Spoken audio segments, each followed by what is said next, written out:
तो मुझे गुस्सा भी आ रहा है आप लोगों पे। इतना तो आपको खुद के साथ लॉयल रहना चाहिए कि हाँ हमें पढ़ना है। हमारी क्लास सैटरडे संडे वॉटेवर होती है, बट जहाँ हाँ yes please mute your mic.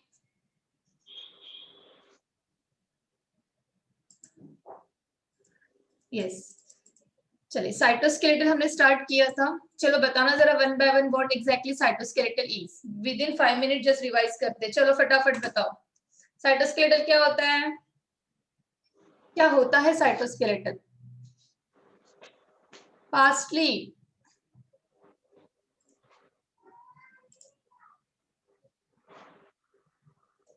चुप हो जाते हैं। हाँ आपका ये बिहेवियर मुझे बिल्कुल पसंद नहीं। What exactly cytoskeletal is?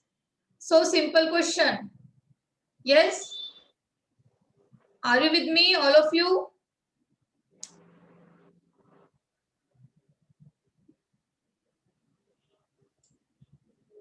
ठीक है, आपको नाम देके पूछना पड़ेगा क्या मुझे? Anyone? What exactly cytoskeletal is? Girish?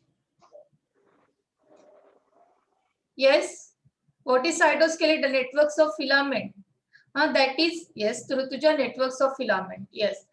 What is the function of that cytoskeletal? क्या होता है बेसिकली, अगर इन जनरल किसी ने पूछा तो what is the main function of cytoskeleton? क्या करता है वो? एक सेल का स्केलेटल है। What is skeletal?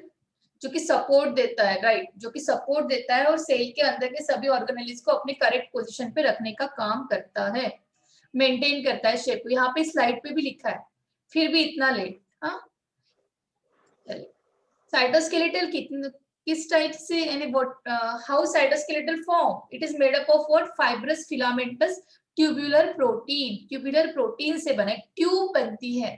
Tube means ऐसे कुछ ट्यूबुलिन प्रोटीन एक दूसरे के पास आके लॉन्ग फिलामेंट बना देते हैं, जिसको हम प्रोटोफिलामेंट कहते हैं। और ये प्रोटोफिलामेंट आगे जाके बहुत 13 प्रोटोफिलामेंट जब एक साथ आएंगे तो क्या बनेगा? एक माइक्रोट्यूब्यूल बनेगा। माइक्रोट्यूब्यूल एक पार्ट है साइटोस्केलेटल का। Apart from microtubule there are rest other type of cytoskeletal also. What are they?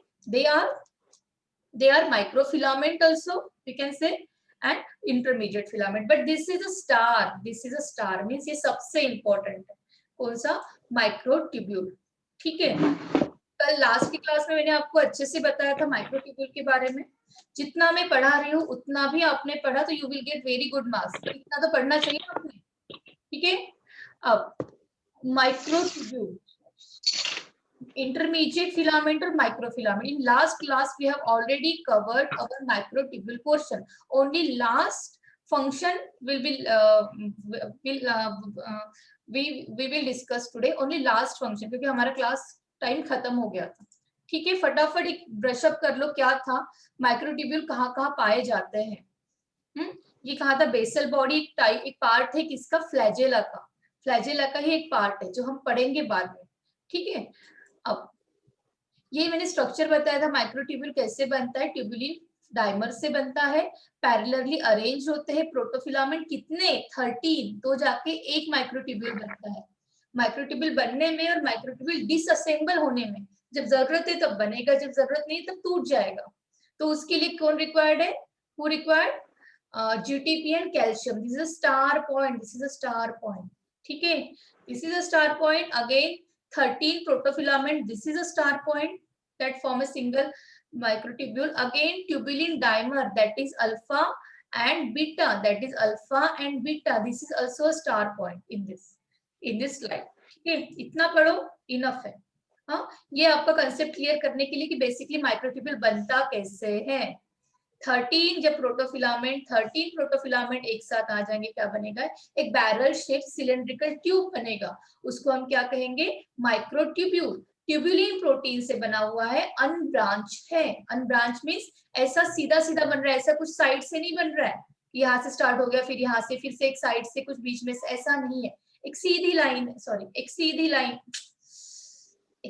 Line है। ठीक है, that's unbranch, that's why unbranch. ठीक, हो गया ये ब्रशअप आपका।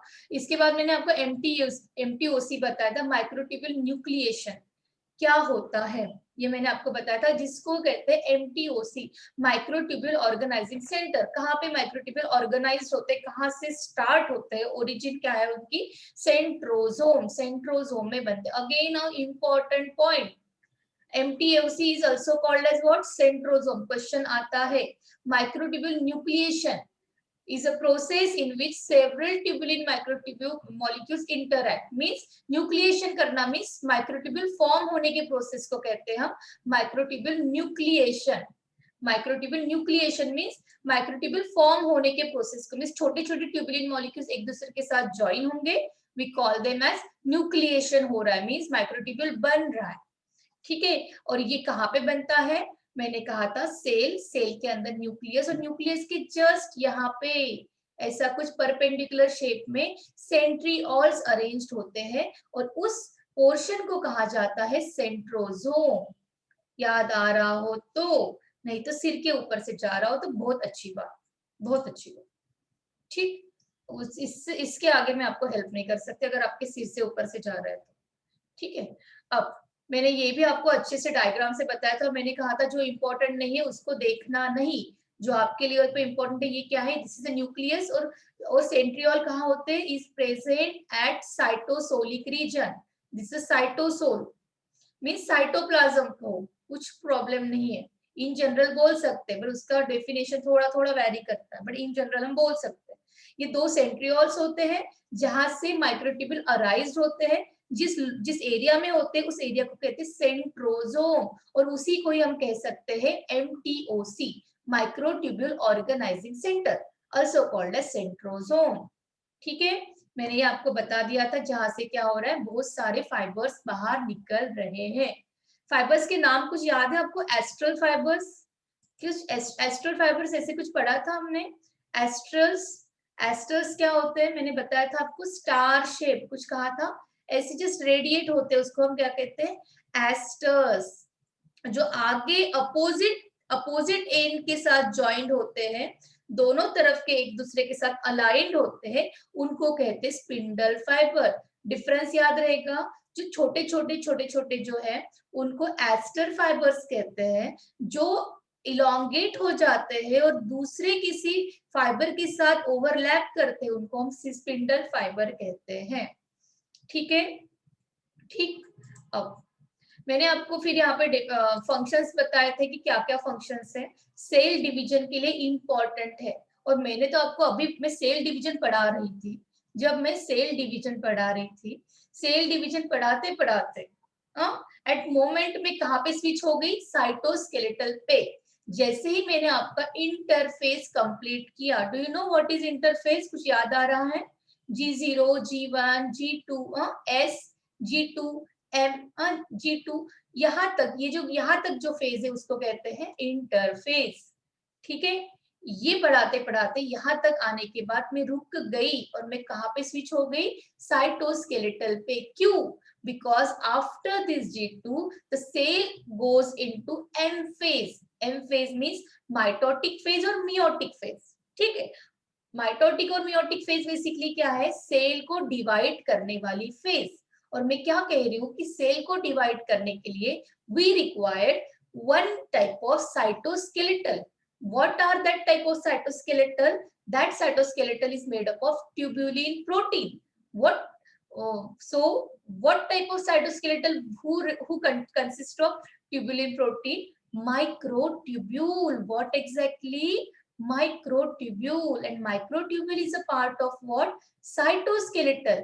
तो जब तक साइटोस्केलेटल के बारे में पता नहीं होगा तो सेल डिवाइड होने के वक्त जो फाइबर्स लगते हैं, जो माइक्रोट्यूब्यूल की रिक्वायरमेंट होती है, क्यों होती है, कैसे होती है, सेल डिवाइड किस बेसिस पे होता है, वो कैसे समझेगा, नहीं समझेगा ना। दैट्स व्हाई मैं साइटोस्केलेटल पे स्विच हो गई। जैसे ही साइटोस्केलेटल कंप्लीट हो जाता है, हम फिर से बैक जाएंगे माइटोटिक फेज पे। समझा कि सेल को डिवाइड करने के लिए क्या चाहिए हमें, यू रिक्वायर्ड व्हाट। चैताली, आप काफी लेट हो क्लास में, ठीक है, हाँ नेक्स्ट टाइम से नहीं। ठीक है, सेल को डिवाइड करने के लिए किसकी रिक्वायरमेंट है? माइक्रोट्यूब्यूल की। क्लियर, याद रहेगा। इसीलिए हम साइटोस्केलेटल पढ़ रहे हैं, उसका एक पोर्शन पढ़ रहे हैं microtubule, that is a important one. ठीक, कैसे फॉर्म होता है? मैंने कहा एमटीओसी से फॉर्म होता है, सेंट्रोसोम रीजन से फॉर्म होता है, जहां पे 2 सेंट्रियोल्स रहते हैं।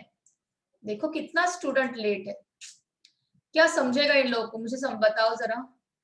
हाँ वैभव, सलोनी, क्या है आप लोगों का? इतना लेट आओगे क्लास में तो कैसे होगा? मैं तो ब्रशअप आपका रिवाइज फिर से नहीं कराऊंगी, ऑलरेडी मैं लास्ट क्लास का ही रिवाइज करा रही हूँ। मिनट हमारा टाइम जाता है सच। ठीक ठीक, मैंने इसके बाद कहा था कि माइक्रोट्यूब्यूल की रिक्वायरमेंट सेल को मोटाइल करने के लिए भी है, यानी सेल की मोटिलिटी के लिए भी माइक्रोट्यूब्यूल की रिक्वायरमेंट है, दैट इज अ मूवमेंट के लिए। क्यों ऐसा? क्योंकि जो सीलिया और जो फ्लैजेला बने हुए हैं, यू नो ना कि प्रोकैरियोट्स में फ्लैजेला होता है, हमने पढ़ा, बट यूकैरियोट्स में भी तो फ्लैजेला होता है, जो कि हम देखेंगे आगे, छोटा सा पोर्शन है, ज्यादा टाइम का नहीं है, जब जरूरत रहेगी तब आ जाएगा। ठीक है, तो उनमें भी तो माइक्रोट्यूब्यूल होते हैं। See these are microtubules because of which they are involve in movement. Means microtubule है तो सेल डिवाइड हो रहा है, माइक्रोट्यूब्यूल है तो कोई सेल मूवमेंट दिखा रहा है। ये क्या है, ये क्या है, अभी नहीं जाना है, अभी इसका टाइम नहीं आया, आ जाएगा तब मैं बता दूंगी। अब तक के लिए सिर्फ इतना ही कि सेल को मूवमेंट के लिए क्या चाहिए? सीलिया और फ्लैजेला। सीलिया और फ्लैजेला का जो स्ट्रक्चर है उसके अंदर क्या है? माइक्रोट्यूब्यूल है। Means ultimately microtubule is responsible for sale motility. If cilia doesn't have microtubule, cilia will not help in motility or flagella will not help in motility of the cell. ठीक, फिर यही मैंने डायग्राम्स के बारे में बताया। उसके बाद मैंने कहा था कि प्लाज्मा की जो ये पैरामेशियम है, that is paramecium comes under the protista category. इसमें देखो दीज आर द सीलिया। हाँ, सीलिया क्या होते हैं तो मैं ये बता रही थी। और ये देखो प्लांट की बॉडी में, प्लांट के इसमें आपको क्या दिख रहा होगा? मेल गैमेट, सी मेल गैमेट, और ये क्या है? Having this is a flagella. Means मुझे आपको यहाँ पे ये नोट करवाना था कि बचपन से पढ़ते आ रहे हो कि प्रोकैरियोट्स जो होते हैं या बैक्टीरिया जो होते हैं उसको फ्लैजेला होता है, पर क्या आपको ये पता है कि यूकैरियोट्स में भी फ्लैजेला होता है? हाँ, ये उसका सबसे अच्छा example, because plants are comes under eukaryotes. और आपको तो पता है स्पर्म्स, स्पर्म्स को भी तो एक टेल होती है, वो टेल में भी तो माइक्रोट्यूब्यूल्स होंगे, राइट? अब ये हो गया था। फिर मैंने आपको कहा था कि सेल को शेप और रिजिडिटी देता है, ये तो फंक्शन कॉमन है। और उसके बाद मैंने कहा था कि microtubule is help in anaphasic movement. ये पॉइंट होल्ड पे है, ऐसे एक ये पॉइंट होल्ड पे है। ठीक है, देखेंगे आगे इसको। Microtubule helps in intracellular transport. Obviously कोई भी सेल है, सेल के अंदर न्यूक्लियस है, न्यूक्लियस से जो यहाँ पे एंडोप्लाज्मिक रेटिकुलम है, रेटिकुलम से जो भी आपका वेसिकल टूटेगा तो वो वेसिकल यहाँ से गोल्गी तक जब ट्रेवल करेगा तो बीच बीच में उसको यहाँ पे साइटोस्केलेटल आएंगे ना, वो एक पोजीशन देंगे। किसको पोजीशन देंगे? वैक्यूल्स को। वैक्यूल्स को हेल्प करेंगे किसके लिए? ट्रांसपोर्ट करने के लिए, आगे आगे आगे खिसकाने के लिए। तो माइक्रोट्यूब्यूल हर बार न्यूट्रिएंट्स को, इनऑर्गेनिक आयंस को ट्रांसपोर्ट करने के लिए intracellular means inside the cell help करता है। बीच बीच में है तो वो तो हेल्प करेगा ही करेगा, इसीलिए तो है। अब ये लास्ट पॉइंट था कि position of future cell plate is determined by microtubule in case of plant, in case of plant. ठीक है, ये वाला पॉइंट आएगा साइटोकाइनेसिस में। किसमें? साइटोकाइनेसिस, जब मैं एमफेज पढ़ाऊंगी। डोंट वरी, मैं बैक आके आपको ये पॉइंट का कंसेप्ट बता दूंगी, अभी के लिए नहीं। ठीक, आज का पॉइंट, आज अभी हमने माइक्रोट्यूब्यूल कवर कर लिया है। 2 पॉइंट होल्ड पे है, बहुत सिंपल पॉइंट है, पर अभी नहीं समझेंगे जब तक वो हम आगे का नहीं देखेंगे। Microtubule is cover. Another second type of cytoskeletal is microfilament. Microfilament कौन से टाइप का साइटोस्केलेटल है? सेकेंड टाइप का। पहले टाइप का तो हमने देख लिया, कौन सा था? Microtubule. Second type of filament is these are microfilament, जो प्लाज्मा मेम्ब्रेन की साइड से चल रहे। these all are what? Microfilament, जो कि थोड़े से थिन है, जो कि थोड़े से थीन है as compare to microtubule. See these are microtubule, उनसे वो थोड़े थीन है। और देखो माइक्रोट्यूब्यूल का यहाँ पे कितना अच्छा डायग्राम है। जो बच्चों का ऑब्जर्वेशन अच्छा होगा वो तो उनको समझ गया होगा मैंने क्या कहा था। माइक्रोट्यूब्यूल हर बार सेल की ऑर्गेनेलिज को एक पर्टिकुलर पोजीशन देता है। यस देखो जरा, इसको अपने पोजीशन पे रखा है देखो होल्ड करके, इसको अपने पोजीशन पे रखा है देखो होल्ड करके। यस समझ में आ रहा है। माइक्रोट्यूब्यूल सेल की सेल ऑर्गेनेलिज के पोजिशनिंग करता है, सेल ऑर्गेनेली को अपनी पोजीशन देता है कि हाँ तुम यहाँ पे रहो, इधर ही रहना, इधर ही अपना काम करो। Yes right, yes. और उसका उसका थिकनेस देखो, is quite thick, microtubule is quite thick.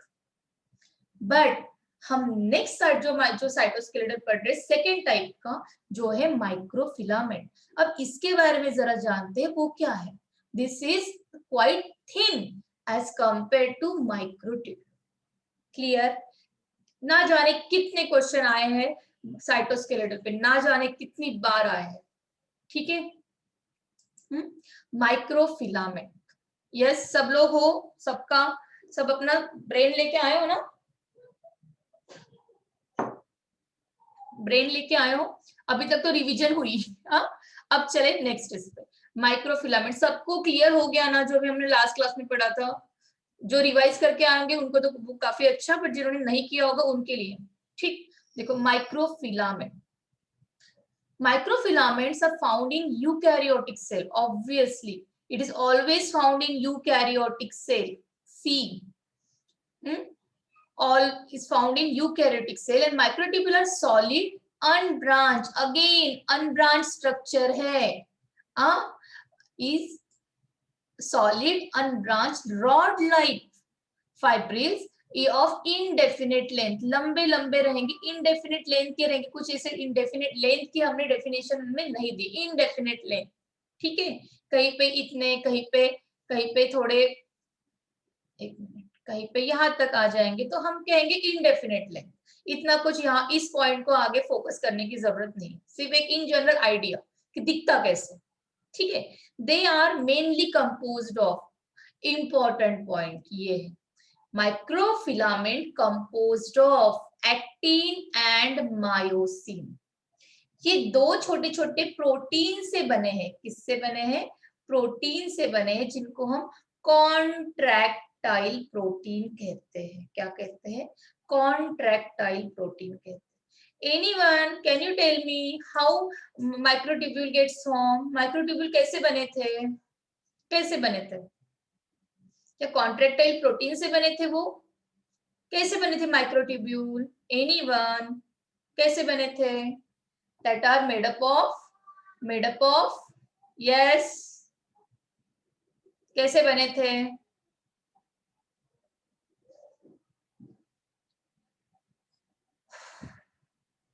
सच में तुम लोगों को अच्छे मार्क्स मिले थे ना 10th में? मुझे तो थोड़ा डाउट आता है। ट्यूब्यूलिन से, यस ट्यूब्यूलिन से बने थे, alpha tubulin, beta tubulin, dimer, right, so that कि प्रोटोफिलामेंट बने। एंड फाइनली प्रोटोफिलामेंट से क्या हुआ? 13 प्रोटोफिलामेंट जब एक साथ आए, कितने 13 प्रोटोफिलामेंट जब एक साथ आए क्या बना? Empty microtubule. यही तो मैं पूछ रही थी, ट्यूब्यूलिन से बने थे। यहाँ पे माइक्रोफिलामेंट किससे बने हैं? Microfilament made up of actin and myosin. These two are contractile protein. नाम समझ जाएगा क्या है? समझ जाएगा कॉन्ट्रैक्टाइल क्यों, no problem. They form an extension network in cytoplasm in association with plasma membrane. अभी तो डायग्राम बताई मैंने, देखो जरा। They form extension network, means बहुत लंबा नेटवर्क फॉर्म करते हैं। किसके साथ? प्लाज्मा मेम्ब्रेन के एसोसिएशन के साथ में। प्लाज्मा मेम्ब्रेन के साइड साइड में है वो। ठीक है, ठीक है। This is in general idea. इस पॉइंट से अगर, इस स्लाइड से अगर हमें कोई पॉइंट्स को कैच करना है तो वो पॉइंट है ये वाला, दैट्स इट, सिर्फ ये वाला पॉइंट है। और ये एसोसिएशन विद प्लाज्मा मेम्ब्रेन, ये वाला पॉइंट, बाकी पॉइंट कैच करने नहीं है। स्मार्ट स्टडी, ठीक है। एक है ग्लोब्यूलर प्रोटीन, गोल गोल को ग्लोब्यूलर कहते हैं। एक है फिलामेंटस प्रोटीन, ठीक, एक है ग्लोब्यूलर प्रोटीन और एक है फिलामेंटस प्रोटीन। दोनों मिल जब एक साथ आ जाएंगे, वी कैन से दैट कि माइक्रोफिलामेंट बन गया, वी कैन से दैट कि microfilament gets form, right. Okay, next देखो अनदर वंडरफुल डायग्राम। देखो डायग्राम मुझे यहाँ पे देने का रीजन क्या है कि आपके माइंड में जो आपने पढ़ा है लाइंस में वो पिक्चर के फॉर्म में फिक्स हो जाए, माइंड पे छप जाए, पिक्चर के फॉर्म में माइंड में छप जाए, that is my motive. Otherwise इतनी सारी डायग्राम्स ऐड करने की कोई जरूरत नहीं है, क्योंकि माइंड में जब तक कोई विजुअलाइजेशन नहीं चलता बायो में, कंसेप्ट्स को कोरिलेशन नहीं हो पाता। देखो जरा माइक्रोफिलामेंट्स में ये आए फिलामेंटस एक्टिन, एफ एक्टिन, इसको फिलामेंटस एक्टिन कहते हैं।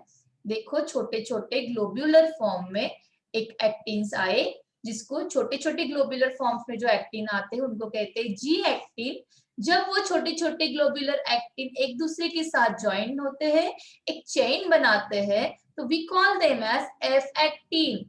F actin is nothing but is a cluster of G actin, is a simple one. G actin जब cluster बना देंगे, एक दूसरे का चेन बना देंगे, we call them as F actin. Chain बनाने के प्रोसेस को क्या कहते हैं? G actin is a monomer, it's single unit है। जब वो एक दूसरे के साथ ज्वाइन होके चेन बनाएगा तो ऑब्वियसली सिंगल यूनिट तो बहुत सारे हो जाएंगे जो एक दूसरे के साथ कंबाइन होके पॉलीमर बनाएंगे। जो प्रोसेस होती है जिसमें जी एक्टिन ज्वाइन होके पॉलीमर बनाते हैं, मींस फिलामेंटस एक्टिन बनाते हैं, उस प्रोसेस को कहते हैं polymerisation.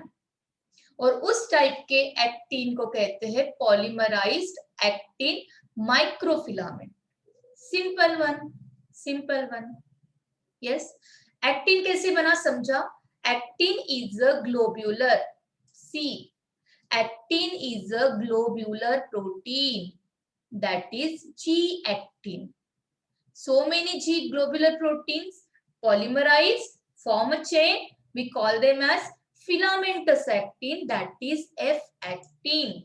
Yes, this is your F actin, this is your actin hole, जिसमें कि एक ऐसे फिलामेंट्स दिख रहे हैं जो कि छोटे छोटे जी एक्टिन से बने हैं ऐसे, ठीक है। यस यस, हाँ, इन सबको मिला के हम कहेंगे एक्टिन। क्या कहेंगे? एक्टिन। एक तो बन गया।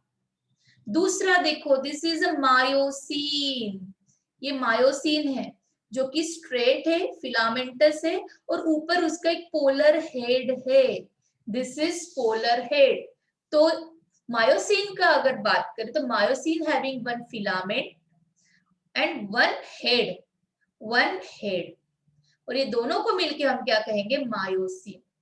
Myosin and actin, see here, myosin and actin interact with each other, this is complete myosine, interact with each other and help in movement, किसी चीज के मूवमेंट के लिए हेल्प करते। कभी आपने देखा है हमारे जो स्केलेटल मसल्स होती है, स्केलेटल मसल्स में कॉन्ट्रैक्शन रिलैक्सेशन होता है क्या? 10th क्लास में कभी ऐसा पढ़ा है क्या? जिन बच्चों का लाइफ प्रोसेस हुआ होगा, जिन बच्चों का सीबीएसई पैटर्न होगा, I don't know about state, but CBSE में एक लाइफ प्रोसेस चैप्टर था 10th क्लास में। Do you know that chapter? याद है? यस, लाइफ प्रोसेस पढ़ा था। या 9th क्लास में ये याद आ रहा हो कि टिश्यू चैप्टर है जिसमें कि आपने मस्कुलर टिश्यू पढ़ा होगा। याद आ रहा है कुछ? मस्कुलर टिश्यू में आपने पढ़ा होगा skeletal muscles, smooth muscles and cardiac muscle. कुछ याद आ रहा है? हाँ, स्केलेटल मसल का जब आपने स्ट्रक्चर पढ़ा होगा आपको याद होगा, आपने ऐसा कुछ पढ़ा था क्या? ऐसा कुछ डार्क बैंड, फिर बीच में लाइट, फिर ऐसे डार्क बैंड, फिर बीच में लाइट, फिर ऐसे डार्क बैंड, फिर बीच में लाइट, ऐसे कुछ पढ़ा था आपने? इस पैटर्न को कहते हैं स्ट्राइएशन। इस बेसिस पे हमने स्केलेटल मसल को नाम दिया था, क्या नाम दिया था? स्ट्राइटेड मसल्स कहा था ना, स्ट्राइटेड मसल्स। हाँ भूमिका, वेरी गुड। तो ये जो स्ट्राइएशन है, ये स्ट्राइटेड मसल, ये स्ट्राइएशन मींस डार्क और लाइट बैंड कैसे जनरेट हुए होंगे? कैसे जनरेट हुए होंगे स्केलेटल मसल में? Because of this actin and myosin, because of this actin and myosin. जब कभी किसी चीज को आपको उठाना है, जब कभी किसी चीज को आपको उठाना है, तो आपकी मसल्स क्या होंगी? पास में आएंगी कि नहीं? पास में आएंगी ना, मीन्स ऐसे पास में आएंगी ना। तो ये जो बीच के जो एक्टिन और मायोसिन्स होते हैं, यहाँ पे जो एक्टिन मायोसिन्स होते हैं, वो एक दूसरे के साथ क्या होते हैं? कॉन्ट्रैक्ट होते हैं, पास आते हैं, ज्वाइन होते हैं। इतना ही समझना है, ज्यादा नहीं समझना। जब एक दूसरे कॉन्ट्रैक्ट होते हैं तो सिकुड़ जाते हैं, सिकुड़ जाते हैं और कोई चीज को आप लिफ्ट कर पाते, उठा पाते, उसको कहते हैं कॉन्ट्रैक्शन। जब काम हो गया, आप अपने मसल्स को रिलैक्स करोगे, रिलैक्स करोगे तो क्या होगा? यही एक्टिन और मायोसिन एक दूसरे से क्या चले जाएंगे? दूर चले जाएंगे। यस, मैं समझा। हम एक्टिन और मायोसिन को कॉन्ट्रैक्टाइल प्रोटीन क्यों कहते हैं? कॉन्ट्रैक्टाइल प्रोटीन क्यों कहते हैं? क्योंकि वो मसल के कॉन्ट्रैक्शन में रिस्पॉन्सिबल है, मसल की कॉन्ट्रैक्शन में, रिलैक्सेशन में रिस्पॉन्सिबल है। जब मसल वो कॉन्ट्रैक्ट और रिलैक्स होगी तो ही ना आप कह पाओगे कि हाँ मूवमेंट हो रही है, something is movable, something is movable, right? Muscle का ही तो रोल होता है मूवमेंट में। मसल अगर बोन से अटैच नहीं रही तो मूवमेंट होगी क्या? नहीं। और मसल में मूवमेंट क्यों हो पाती है? Why contraction and relaxation occur in muscle? Because of presence of contractile protein. Which kind of contractile protein? Actin and myosin. What exactly actin and myosin together called? Microfilament. What exactly microfilament is? Is a type of cytoskeleton. Is it simple? Is it simple now? इतना लंबा correlation मैंने बताया। Yes, yes. Cytoskeletal का ही एक portion है microfilament. Microfilament में आते हैं आपके एक्टिन और मायोसिन। एक्टिन और मायोसिन को हम कॉन्ट्रैक्टाइल प्रोटीन कहते हैं, क्योंकि जो आपकी स्ट्राइटेड मसल्स होती है, जो कि स्केलेटल मसल्स होती है, जिसकी वजह से आप कोई मूवमेंट कर पाते हो, तो वो मसल जब कॉन्ट्रैक्ट होगी तो आपका आप कोई मूवमेंट करोगे, रिलैक्स होगी, मसल दूर जाएगी। तो ये कैसे होता है? ये कैसे होता है? Because of presence of contractile protein. कौन से प्रोटीन?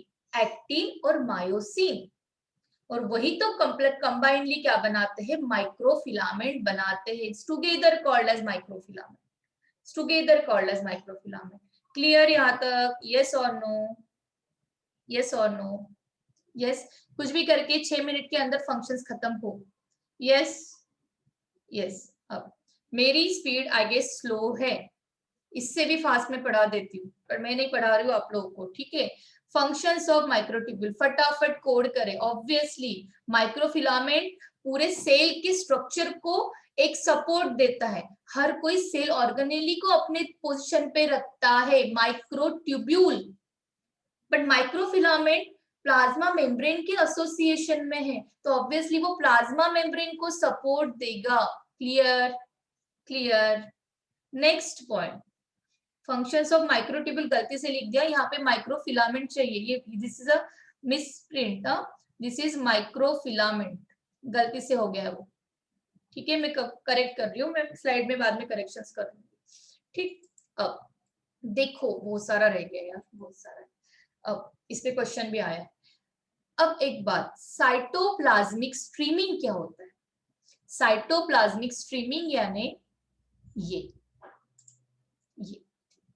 कभी किसी अमीबा को देखा है? सिंपल भाषा में समझाने की कोशिश, कभी किसी अमीबा को ऐसे देखा है चलते हुए ऐसे, फिर ये अपने साइटोप्लाज्म को और आगे करता है, फिर से ऐसे आगे आता है, हाँ, फिर से और आगे, फिर से आगे आता है। यहाँ पे फाइनली मूव क्या हो रहा है? यहाँ पे फाइनली ये जो साइटोप्लाज्म है, ये because of this flexible plasma membrane, plasma membrane बहुत ज्यादा फ्लेक्सिबल होने की वजह से ये साइटोप्लाज्म पर्टिकुलर डायरेक्शन में आगे ट्रेवल हो रहा है। और जैसे ही पर्टिकुलर डायरेक्शन में आगे ट्रेवल होगा, प्लाज्मा मेम्ब्रेन फ्लेक्सिबल होने की वजह से वो भी तो आगे आगे ट्रेवल होगी। यस, यस और नो? और अमीबा तो चलता ही वैसे है, अमीबा तो चलता ही ऐसे है ना, अमीबा तो ऐसे ही होता है इरेगुलर, आगे आगे आगे खिसकता है कैसे, ये साइटोप्लाज्म ऐसे ऐसे जाएगा इस डायरेक्शन में, प्लाज्मा मेम्ब्रेन तो फ्लेक्सिबल है, प्लाज्मा मेम्ब्रेन भी आगे फ्लेक्सिबल हो जाएगी, हाँ फिर से और आगे फिर से, और ऐसे करके ही तो अमीबा अपने सूडोपोडिया को फॉर्म करता है, that is called as false feet, pseudopodia that is called as false feet, right. Means ये जो साइटोप्लाज्म अपने डायरेक्शन में जो चल रहा है, साइटोप्लाज्म जो अपने डायरेक्शन में चल रहा है, because of that flexible plasma membrane आगे आगे एक्सटेंड हो रही है और क्या फॉर्म कर रही है, pseudopodia, pseudopodia means false feet. और ये किसके वजह से हो रहा है, because of this cytoplasmic flow, cytoplasmic flow, और इसी को ही कहते हैं हम स्ट्रीमिंग, क्या कहते हैं हम, streaming. Is it simple, is it very simple I guess, तो इसमें साइटोप्लाज्मिक स्ट्रीमिंग में, ये जो साइटोप्लाज्मिक स्ट्रीमिंग में किसका रोल है, किसका रोल आता है माइक्रोफिलामेंट का रोल, किसका रोल आता है, माइक्रोफिलामेंट का रोल, किसका आता है, माइक्रोफिलामेंट का। देखो साइटोप्लाज्म आ तो रहा है आगे, पर यहाँ पे जो माइक्रोफिलामेंट है ये आगे प्लाज्मा मेम्ब्रेन को आगे एक्सटेंड करने के लिए हेल्प करेंगे, राइट। और जब ये एक्सटेंड होगा तो ही तो सूडोपोडिया जनरेट होगा, तो ही तो हम कहेंगे कि हाँ साइटोप्लाज्म की, साइटोप्लाज्म क्या हो रहा है, प्रॉपर्ली फ्लो हो रहा है, स्ट्रीमिंग हो रही है, साइटोप्लाज्म की वजह से प्लाज्मा मेम्ब्रेन पे कोई इफेक्ट आ रहा है, प्लाज्मा मेम्ब्रेन आगे जा रही है, आगे खिसक रही है, सूडोपोडिया फॉर्म कर रही है, right right. Cytoplasmic streaming is in simple way cytoplasmic flow, liquid आगे आगे ट्रेवल होता है, जैसे जैसे लिक्विड आगे आगे जाएगा, प्लाज्मा मेम्ब्रेन तो काफी फ्लेक्सिबल है, तो वो भी क्या हो जाएगी आगे, इरेगुलर ऑर्गेनिजम्स में, जो ऑर्गेनिज्म का इरेगुलर शेप होता है उनमें मूवमेंट होगी, सूडोपोडिया होगा। देखो These represent contractile system of the cell, यह आपको पता चल गया, contractile proteins का मैंने बताया था, involved in cytoplasmic streaming। Another important question, कहाँ मिलता है, अमीबा में, और मैक्रोफेज किसमें होते हैं, मैक्रोफेज हमारे एक WBC का पैटर्न है, हमारे बॉडी में जो मैक्रोफेज होते हैं वो भी, उनमें भी ऐसे ही साइटोप्लाज्मिक स्ट्रीमिंग होती है, साइटोप्लाज्मिक स्ट्रीमिंग होती है, सूडोपोडिया फॉर्म होता है, वो एंटीजन को लेते हैं, अंदर लेके ही एंटीजन को किल कर देते हैं, that is our macrophage. Amoeba को तो पता ही है आपको, cytoplasmic streaming, I guess this point is clear now. पता नहीं क्वेश्चन, देखो कितना सीधा क्वेश्चन आया है। Cytoplasmic streaming a characteristics of amoeba and white blood cell, इसका ही एक एग्जांपल, व्हाइट ब्लड सेल तो बहुत सारे हैं, इन्होंने इन जनरल बात कर ली, पर आपको पता है कौन से टाइप का white blood cell, macrophage only, जो कि अमीबा जैसा इरेगुलर शेप का है, और थोड़ा सा न्यूट्रोफिल भी है, पर मैक्रोफेज को मैक्सिमम ऑफ वर्टिब्रेट्स, जिनमें वर्टिब्रा कॉलम होता है, इज कॉज्ड बाय, बताना, स्लाइडिंग माइक्रोट्यूब्यूल, कहां से, माइक्रोट्यूब्यूल में हमने साइटोप्लाज्मिक स्ट्रीमिंग का एग्जांपल नहीं पढ़ा, इलोंगेशन ऑफ सेल वॉल नहीं, साइटोप्लाज्मिक स्ट्रीमिंग यानी क्या, अमीबा के ऊपर कौन सी सेल वॉल है, नो एनी सेल वॉल, तो सेल वॉल का तो कंसेप्ट बनता ही नहीं है। रिलैक्सिंग माइक्रोट्यूब्यूल, माइक्रोट्यूब्यूल कहाँ रिलैक्स होते हैं, रिलैक्स तो एक्टिन और मायोसिन की वजह से मसल्स होती है, और रिलैक्स करने के लिए तो आपको कॉन्ट्रैक्टाइल प्रोटीन की बात करते हैं ना, contractile protein, that is what, actin and filaments, वो कहाँ, वो कौन से टाइप के साइटोस्केलेटल में आएंगे, वो तो आएंगे माइक्रोफिलामेंट, वो तो आएंगे, कहाँ गया, वो तो आएंगे माइक्रोफिलामेंट के कैटेगरी में, तो answer is what, contractile microfilament, for example actin and myosin, simple one, समझा ये आपको। अभी फटाफट आपकी मीटिंग क्लोज होगी, फटाफट ज्वाइन करना है, ठीक है, फटाफट ज्वाइन करना है, आई गेस यहाँ तक क्लियर है, क्लियर है। साइटोप्लाज्मिक स्ट्रीमिंग माइंड में फिक्स कर देना, microfilament, motility, cell division, microtubule, ठीक, चलो फटाफट, without any delay, no any 1 minute gap in between, ठीक। इसके बाद ये तो आपको पता हो गया, चलो हो गया, एक ही स्लाइड है आखिरी, इंटरमीडिएट फिलामेंट, फिर हम सेल डिवीजन पे चलेंगे। लेस देन 1 मिनट तो कभी 2 मिनट